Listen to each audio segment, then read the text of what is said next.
Le Sénégal, à l'instar de certains pays africains, est riche en ressources minières.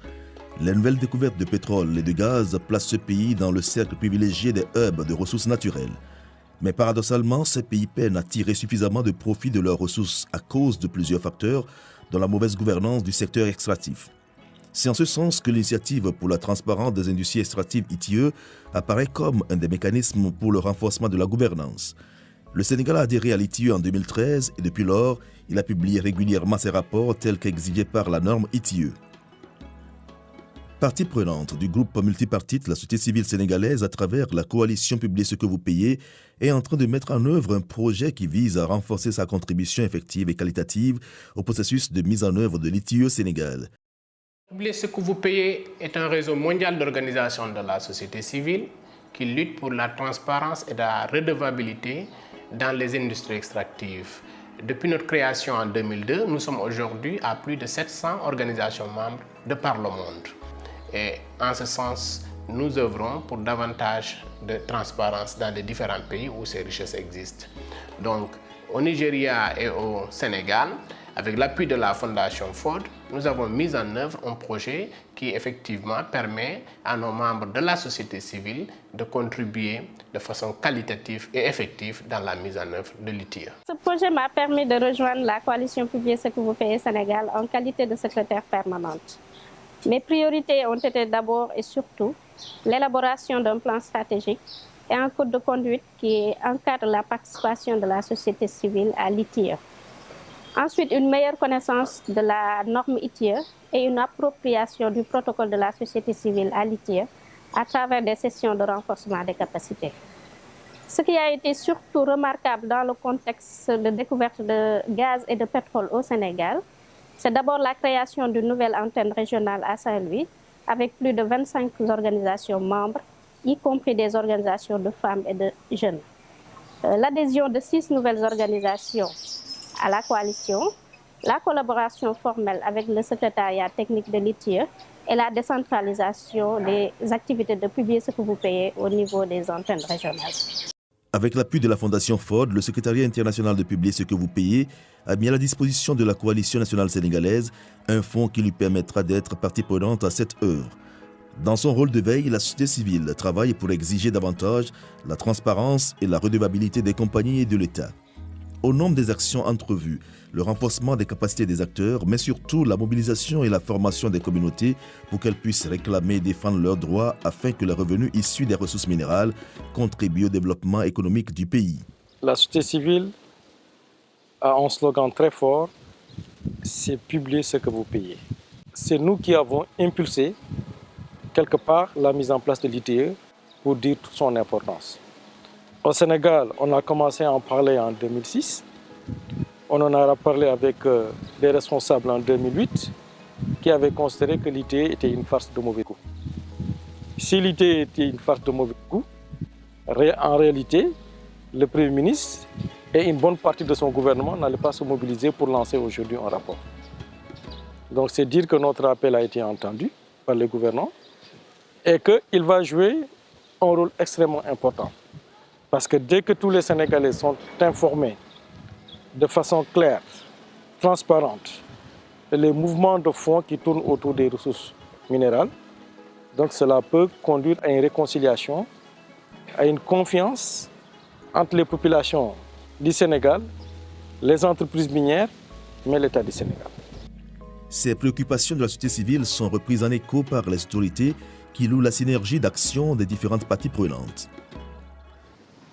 Cette publication régulière et ponctuelle des rapports ITIE par un comité regroupant les compagnies minières et pétrolières et les organisations de la société civile fournit aux citoyens des informations essentielles sur les conditions d'octroi des permis et licences, précise aussi le rôle de l'État dans le secteur extractif.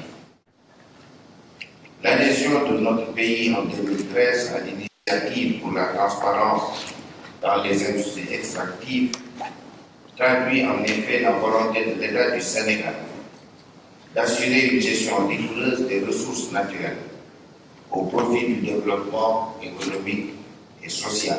Les compagnies minières se disent en phase avec les exigences de l'ITIE, même si les relations ne sont pas toujours des plus cordiales lorsqu'il en vient aux négociations. Pour nous, la transparence et la redevabilité, la bonne gouvernance qui sont prônées par la norme ITIE sont des valeurs qui sont au cœur de nos actions quotidiennes.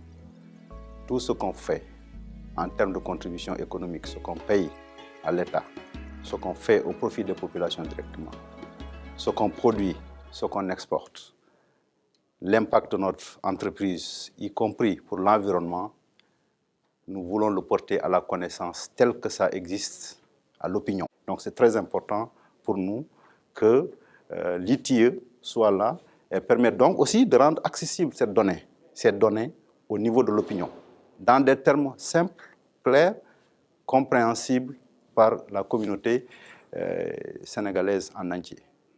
La société civile se mobilise en vue de la transparence dans les industries extractives, surtout dans la perspective de la production du gaz et du pétrole au large du Sénégal. Pour ce faire, des rapports sont régulièrement produits, de même que des actions de plaidoyer pour mettre en lumière le niveau de gouvernance dans le secteur extractif du pays, surtout dans les zones minières à l'instar de Thiès. La spécificité de Thiès aussi, c'est que autant elle est la première région minière, mais en termes de contribution, Dakar est toujours en tête. À Thiès, nous avons 8 entreprises. Mais la contribution est très faible. Au-delà de cette contribution, l'impact aussi est très faible pour les collectivités locales et les communautés impactées. Je vais vous donner 2 exemples. Les 2 derniers rapports que nous avons produits, quand nous avions désagrégé les chiffres, pour le premier rapport, sur les 46 milliards, 97% c'était des impôts d'État et 3% seulement des impôts locaux. Pour le deuxième rapport de 2014, 86% c'est des impôts d'État et 4% seulement des impôts locaux. Mais au-delà de ça aussi, les collectivités locales avec lesquelles nous travaillons et les communautés sont toujours dans l'attente par rapport à l'impact. Les exploitations minières impactent négativement l'environnement et par ricochet les communautés riveraines qui perdent notamment leurs moyens d'existence.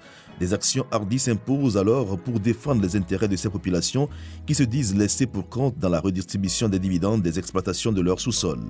Elles en appellent à la responsabilité sociétale des compagnies minières. Nous voulons maintenant des mesures d'accompagnement. Nous souhaiterions, vraiment surtout à l'heure où nous sommes, parce qu'on parle de la responsabilité sociétale des entreprises, mais cette responsabilité sociétale, nous la trouvons encore très petite. Nous aurions aimé que l'on applique ce qu'on appelle le contenu local, qui est pour nous plus avantageux à ce que nous pensons. Parce que toutes ces entreprises-là font ce qu'on appelle de la sous-traitance, donc ils emploient des personnes. Et moi, je demande à ce qu'au moment de déguerpir les gens, ces maudites sommes-là qu'on leur donne, si on n'arrive pas à les rassembler pour en faire des actions au niveau de l'entreprise, qu'on puisse les aider à mettre sur pied des GIE pour qu'à l'avenir, les GIE de sous-traitance avec lesquels les entreprises travaillent, pour que nous puissions faire partie de ces GIE. Beaucoup de textes ont été adoptés en vue d'encadrer le secteur extractif, mais les collectivités locales sénégalaises s'offusquent de la lenteur dans la concrétisation des dispositions qui devraient aider à développer leur localité. Il y a de nouvelles ressources qui viennent alimenter l'économie du pays. Il faut qu'il y ait un impact sur le plan des budgets des collectivités locales. Autrement, cela n'aurait aucun sens d'exploiter de nouvelles ressources au profit de l'économie et du développement du pays sans un impact réel sur l'économie locale. Fort de ces constats préoccupants, la société civile réclame une meilleure représentativité au sein des cercles de décision afin de défendre les intérêts des communautés. Selon les dispositions légales et réglementaires, l'État est toujours actionnaire donc, dans le capital des entreprises minières. Ça veut dire directement qu'il y a un partenariat entre l'État et les entreprises minières. Donc, qui est là maintenant pour assurer la transparence? Qui est là pour assurer l'intérêt du peuple? Qui est là pour assurer l'intérêt des communautés? Je pense que ce ne serait personne si ce n'est pas la société civile. Si vous regardez le cas du Sénégal, sur 55 membres du comité, donc il n'y a que 6 représentants de la société civile. Et nous pensons qu'en termes de démocratie et de mécanisme de prise de décision, si véritablement on doit passer aux voix, donc ça veut dire que les préoccupations de la société civile peuvent ne pas être prises en compte. Du chemin reste encore à faire, mais les responsables nationaux de l'ITIE se veulent optimistes pour l'avenir. le Comité national veille à la publication régulière de toutes les recettes tirées de l'exploitation des industries extractives ainsi que de tous les versements faits à l'État par les sociétés parties prenantes dans le périmètre de sur le territoire national. Malgré le retard constaté dans le démarrage du projet, nous avons réussi quand même à réaliser 23 activités, dont des sessions de renforcement de capacité, des forats communautaires, des visites d'échange et des panels, entre autres. Ce projet a couvert 7 régions minières du Sénégal et a touché au moins 1500 personnes, particulièrement les jeunes et les femmes. Ce projet a permis d'accroître le débat public sur la gouvernance du secteur des industries extractives à travers des médias et des forats communautaires. Le respect de l'initiative pour la transparence dans les industries extractives et d'autres normes de gouvernance devrait aider à changer le profil économique du Sénégal et contribuer ainsi à lutter efficacement contre la pauvreté.